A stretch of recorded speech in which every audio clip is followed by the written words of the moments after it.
What's up? And welcome to Ditty Deep Dive. This is the live stream where we bring on an artist and dive deep into their ditties. Those are their songs in case you didn't know what we're doing on this show. We are brought to you every Saturday by the Streamboat, and we have the finest crew upon the high seas. We'll begin to them very shortly.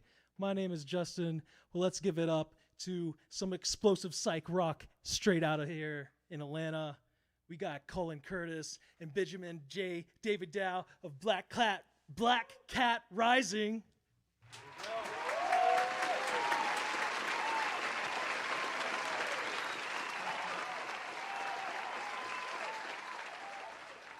Yeah.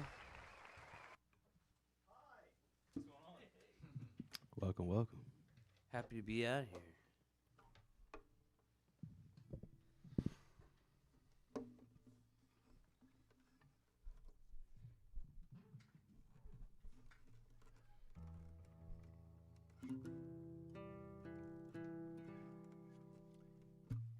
Yeah.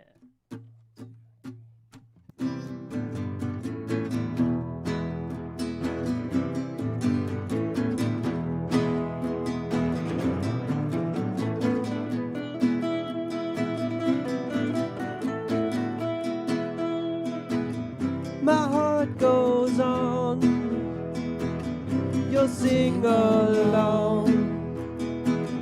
I'll break some glass, then time will pass. Yeah, give it to me, alright, so deliberately, alright, yeah, give it to me.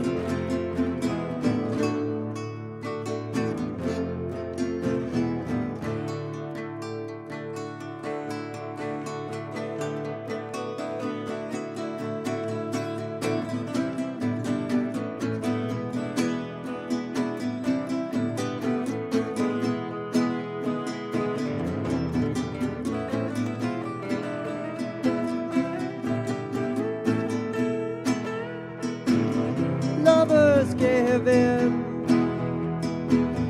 under my skin. Deep shades of blue, I'll carry you. Yeah, give it to me, alright, so deliberately, alright, yeah, give it to me.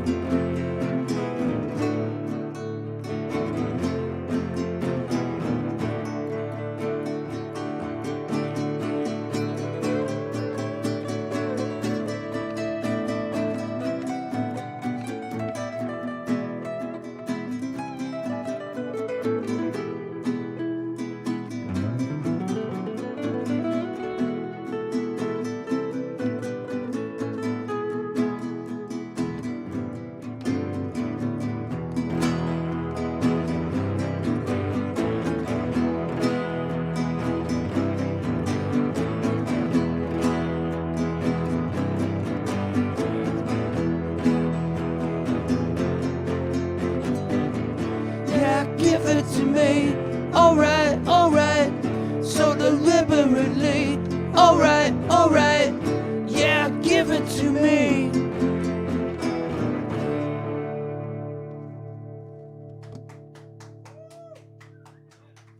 Thank you. Thank you so much. This next tune is called 13 Reasons.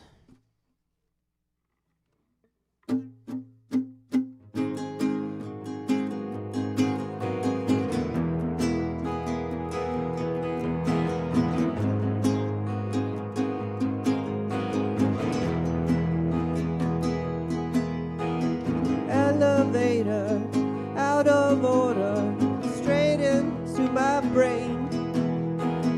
I forget your quietness, your love is all the same. Master bedroom, I in full bloom, straight inside this house. Love escapes me while you race me, dancing like a mouse. Ooh, ooh, your self-inflicted pain. Ooh,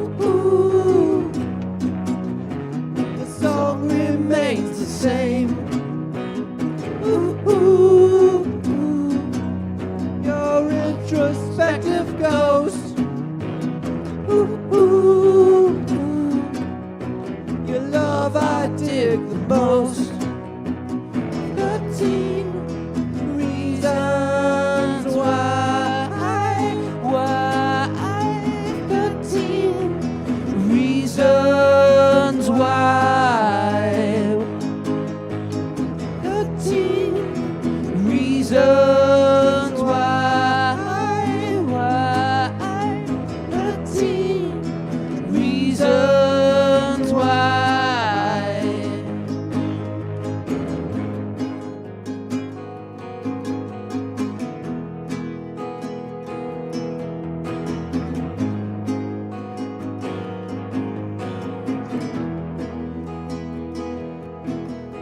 The memory of the future open this old wound. Never knew your comic sutures could penetrate the moon. Oh, black hole sister can't resist her caveman on the couch. Kindest creature paints my teacher. Stars escape my mouth.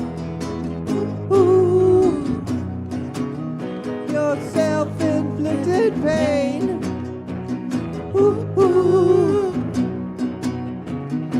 All remain the same. Ooh, ooh. Your introspective ghost. Ooh, ooh. Your love I dig the most. 13 reasons why 13 reasons why 13 reasons why 13 reasons why.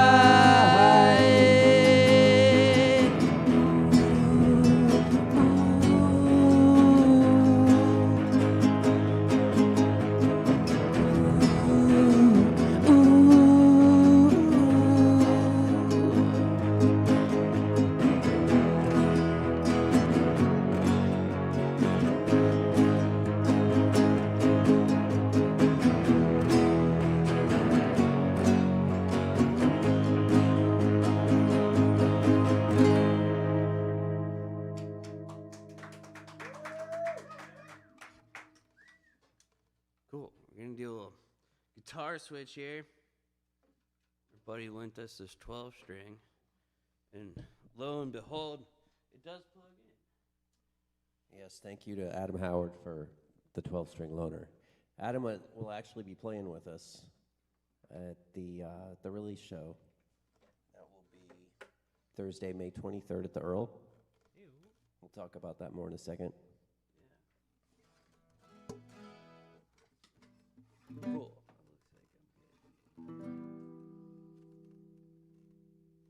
All right, this next one is called Nancy's Song. Yeah.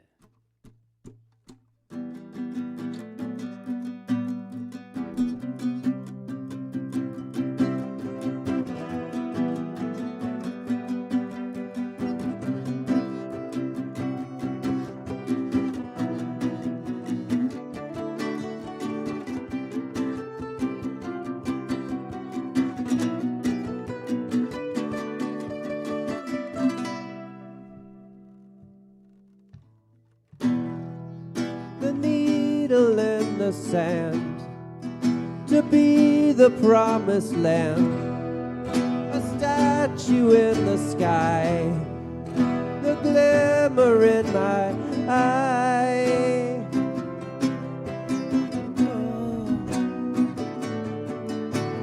Oh,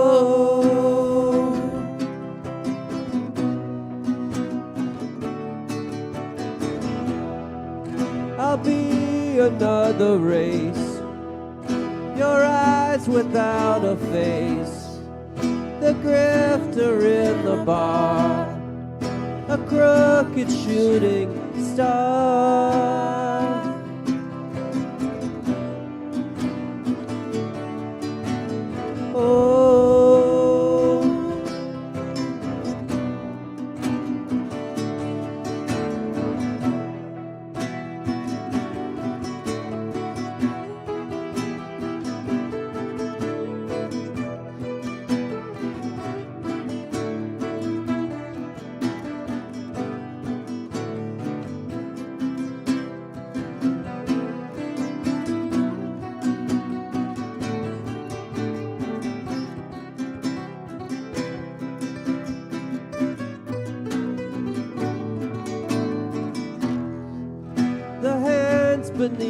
sand to be the promised land.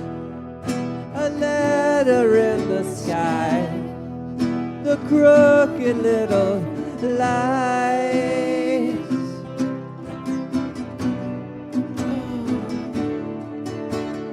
Oh,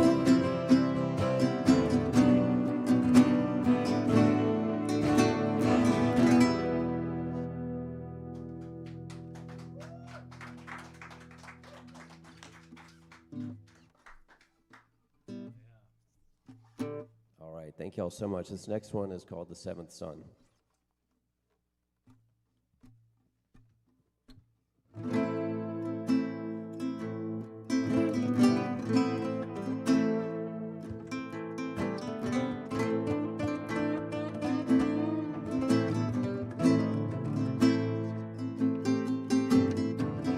Gotta push this rock up, baby, and walk away. Gotta sear this iron lady, get down and pray. 'Cause all the vultures flying high around you, peeking through the sun. Lord knows I'll come before you, 'cause I'm the seventh son. I'm the seventh son. Oh,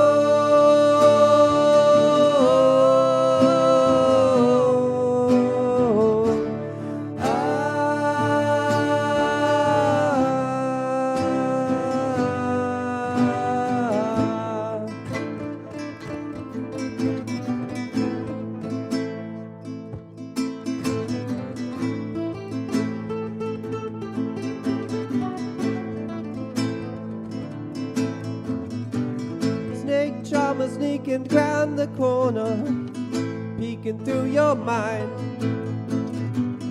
Lord knows you'll see it all now, till the end of time. 'Cause all the vultures flying high around you, peeking through the sun. Lord knows I'll come before you, 'cause I'm the only one, I'm the only one. Oh,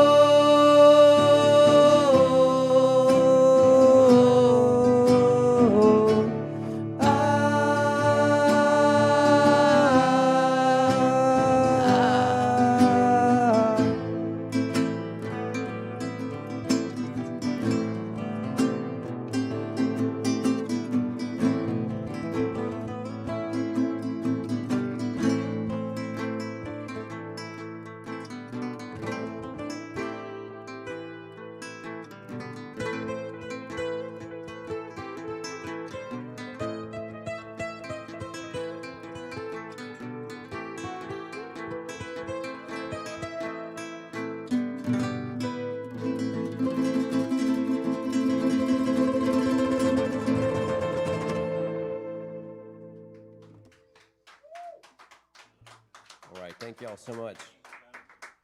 We got one more. Thanks, guys. And this is another one. This last one we're going to perform for y'all. This is called Birdie Wordy. This is another, if I didn't mention earlier, this and 13 Reasons will be the two single releases that will be coming out. I believe that's May the 16th, streaming on all platforms.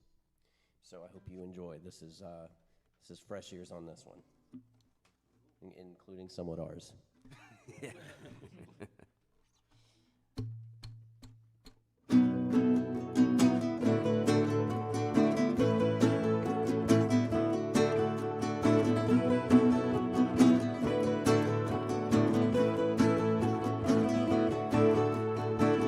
You're so pretty in your face. Drop down to that diamond race. I love a spoonful, if you will. Give me back that flower pill. I got the hoodie, hoodie, hoodie, hoodie, hoodie, hoodie, hoodie on me. I got the hoodie, hoodie, hoodie, hoodie, hoodie, hoodie, hoodie on me. You're so stupid in your dress. Jump back down, I must confess. Pixie sticks are few and far. Pulled up in your magic car. I got the hoodie, hoodie, hoodie, hoodie, hoodie, hoodie, hoodie on me. I got the hoodie, hoodie, hoodie, hoodie, hoodie, hoodie, hoodie on me. Oh,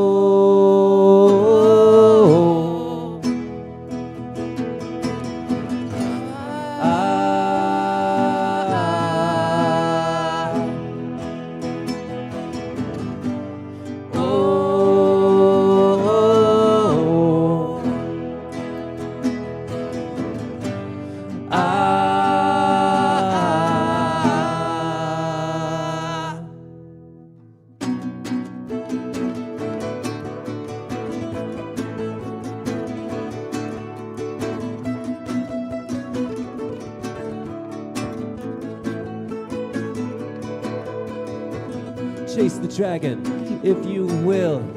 Give me back that diamond pill. You're so foolish all the time. Flowers in your cherry wine. I got the hoodie, hoodie, hoodie, hoodie, hoodie, hoodie, hoodie on me. I got the hoodie, hoodie, hoodie, hoodie, hoodie, hoodie, hoodie on me.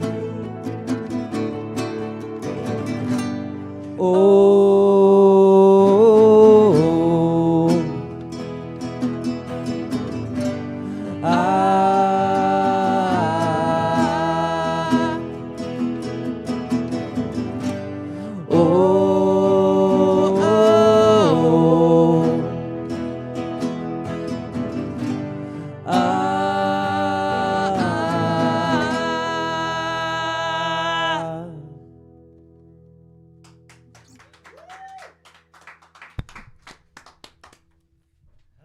Cool. Thanks, That was guys. fantastic. Thank you all. Thank y'all.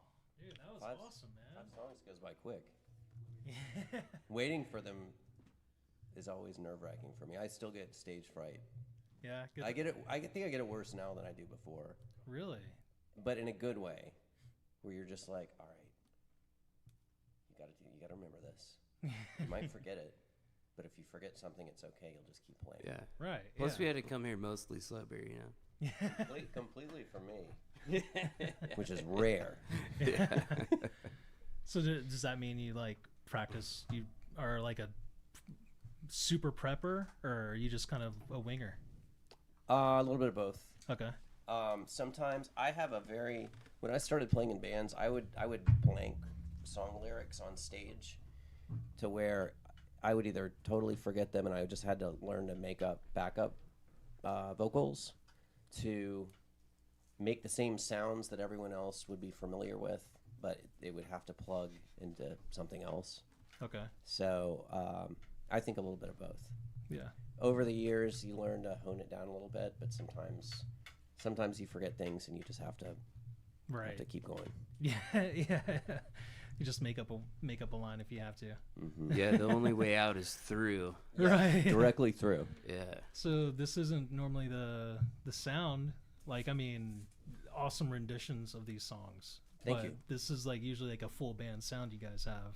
So how much was it kind of figuring out this? Because I know we actually talked beforehand, and this is how a lot of the songs are kind of written at this kind of like bare bones kind of with acoustic, you two guys together, and they build into the full band. So is it like a figuring it out again, or what, did it just kind of seem like, hey, stripping it down, getting back to the basics? I think it simplifies things for me because in this setting I'm playing 0 guitar solos. Oh, so okay. one less thing, one less variable on my side. Thanks to Ben picking them all up. Normally we usually trade them off about half and half. Yeah. Okay. I love showcasing all of Ben's talents with us. I think is just awesome and gives everyone else more to see dynamically, musically from what's happening. But I feel like when we do this, it's fun because really the only thing we're doing is we're changing some bar chords to cowboy chords. Okay. For me, so I'm doing less, and it's just a little less involved and a little easier, and it'll always sound better on the nylon string that I'm playing. Oh, yeah. I like it. And I think it really gives us an opportunity to focus on vocal harmonies, which I love doing. And we do that live, and pretty much it will sound the same live, but without all the noise of everything else. It's rewarding to sometimes hear it stripped down and bare bones. Definitely. This was definitely might be the first. I'm pretty sure this is the first 12 string we've had on the show.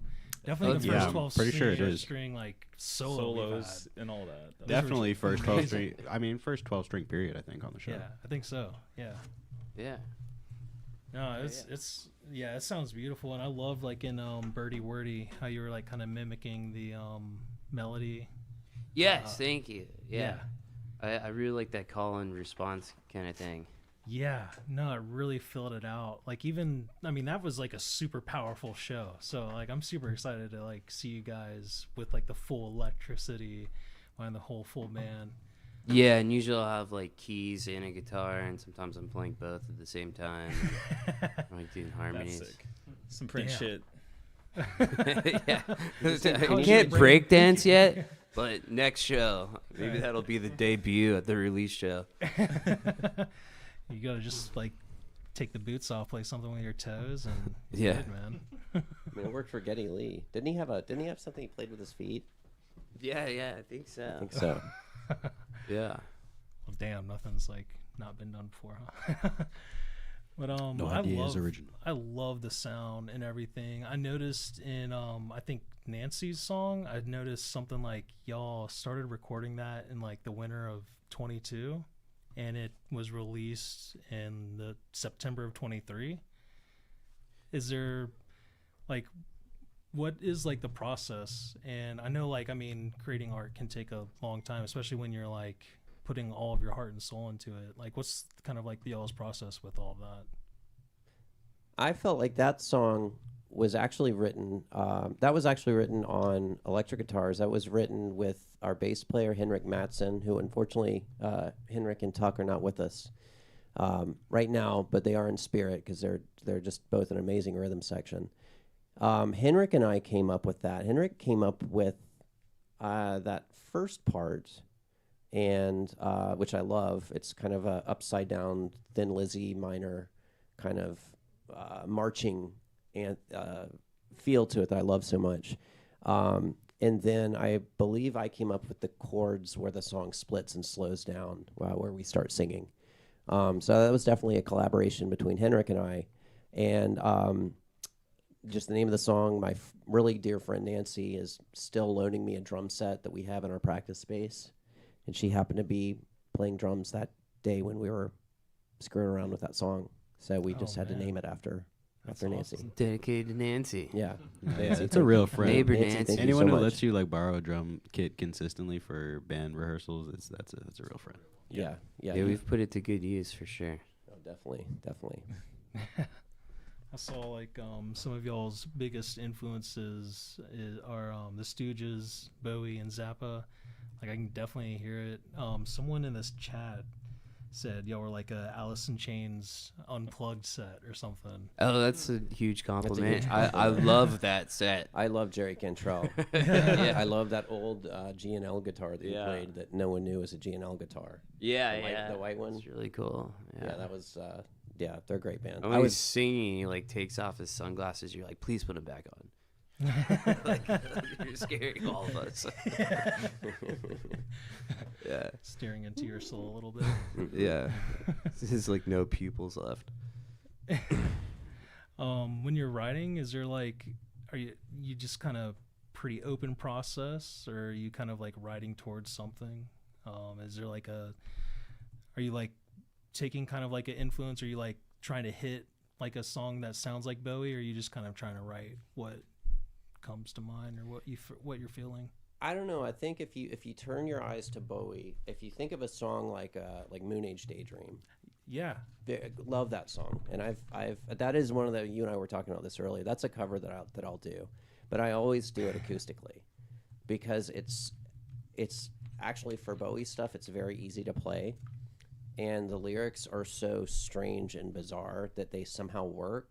And I feel like Birdie Wordy is one of those songs where it just sort of came about in a haphazard way, and I can't always explain. I'm never going towards a narrative or a story. I have written some songs in the past from personal experiences that are more heavy, and maybe me going through some sort of grief. That's not the case on any of these songs, but I feel like it's always a stream of consciousness of how I'm feeling at that moment that I pick up the guitar, and usually this comes first, only because I played guitar way longer than I sang. Oh, okay. And then I'll just start humming a melody, and it will. If I get myself to write it down, it will turn into some words. Do you feel like you like kind of land on like the hook first, or kind of just like write as you go, like build around like a, because you have like a lot of like very kind of like almost like poppy choruses that are very like catchy, repetitive, like kind of repeating something that like catches your ear, very melodic.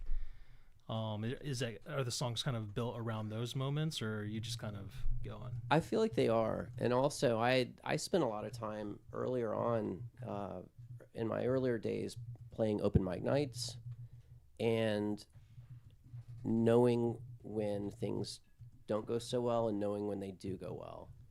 And there's something about keeping everyone's attention and almost shocking everyone a little bit. Okay. Into like, wait, what's this? What's this bright light that's flashing in front of me? And it's almost like if you can imitate that with sound, you're gonna keep everyone's attention. Yeah. And I've always gone for that. After kind of understanding that and figuring it out, that the way, if I'm standing here talking to you, mumbling and looking on the ground, I'm gonna start tanking. But if there's some sort of connection happening and you realize the room is responding, I think comedians do this a lot when they have to read the room. Yeah. I feel like musicians and comedians are cousins of one another. Yeah, and we whether it's a joker or a troubadour, like we all had the same job earlier on. I think at one point our lives would depend on it, but yeah, you've got to read the room, and same for DJing too. So when you're playing a set, is there occasionally a time where you're like, all right, we need to hit the slower song or the more energetic song right now, or are you kind of sticking to a set? We always stick to a set, I think. But it's built for that, like.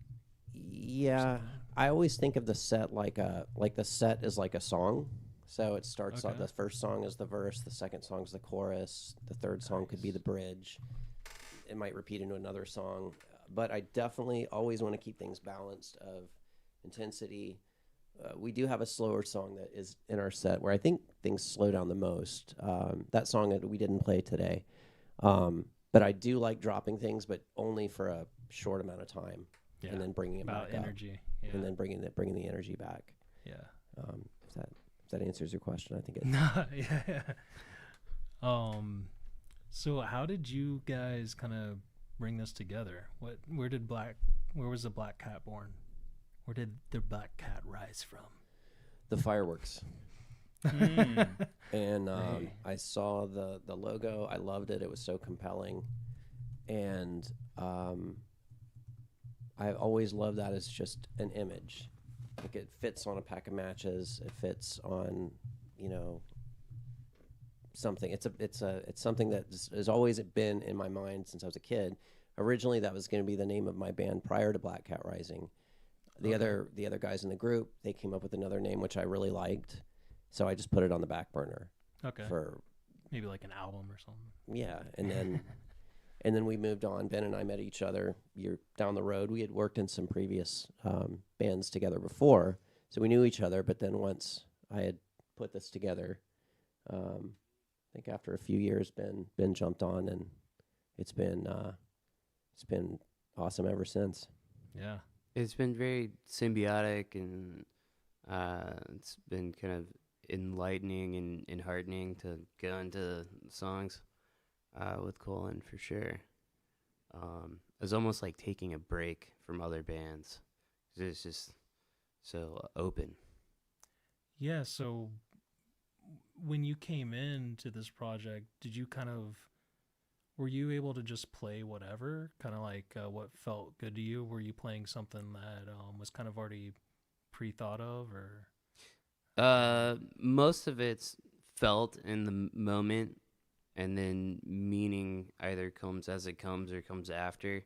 And then I'll, at some point, kind of construct in my mind how I want the composition to go. But it's more or less that I know there's like certain areas that I can inhabit, you know. So like once the landscape is kind of there, it's like, okay, we're gonna hang out at the pond for a little bit up here. Yeah. We're gonna go back into the forest, that kind of thing. But I have like a lay of the land, so to speak. Yeah. Are y'all like bouncing ideas back and forth, writing together? What's the kind of process there? Yeah. So with 13 Reasons, it really started with Henrik, our bass player, had written sort of like the chorus or pre-chorus, however you look at it. And then Cullen ended up writing the first verse, and I ended up writing the second verse. And some of that, like, we were actually in a room together, and other parts of that process, like, we were just working independently. Okay. Which I think is really beautiful about that song. I think it's really cool that it came together in that way. No, I can't wait to hear. Actually, I think I did. You did send me a version of that song, I believe. Yes, you have some Unreleased just stuff. for the press. Yeah. Yeah. I can't wait to like be jamming that one for a minute. That one I thought like acoustically like really hit hard. It was really awesome. You guys, well, sorry, you guy have a gin called Cock Swallow. How's that going? It's going well. It came out like 2 months ago, Yeah. and we got it into some bars, selling a few cases. It's slowly working its way through downtown San Francisco as we speak, into people's gullets. Nice. Yeah. When can people in Atlanta drink some Cock Swallow? It'll probably be a while before we can get it here. It's pretty tough to get state lines, but the goal is to conquer the Bay Area and then move on from there. Not to hold on this forever, but what is there like is it just hard to like take it from where it's made to different areas? Like why is Yeah, it's like a licensing thing between states, and so you'd have to have an importer here that would want to be a purchaser, and they purchase and they put it to a distributor, and then the distributor would have to take it on. So it really kind of depends on like everybody's cut in that system and how they move it. so if you just like brought back like a case with you and just like started selling it, that would be like illegal? Yeah, like I would lose my wholesale distribution license. Wow. That's crazy. Yeah, but I could like leave a bottle on your table and forget it. Said Smokey and the Bandits. Where did that come from?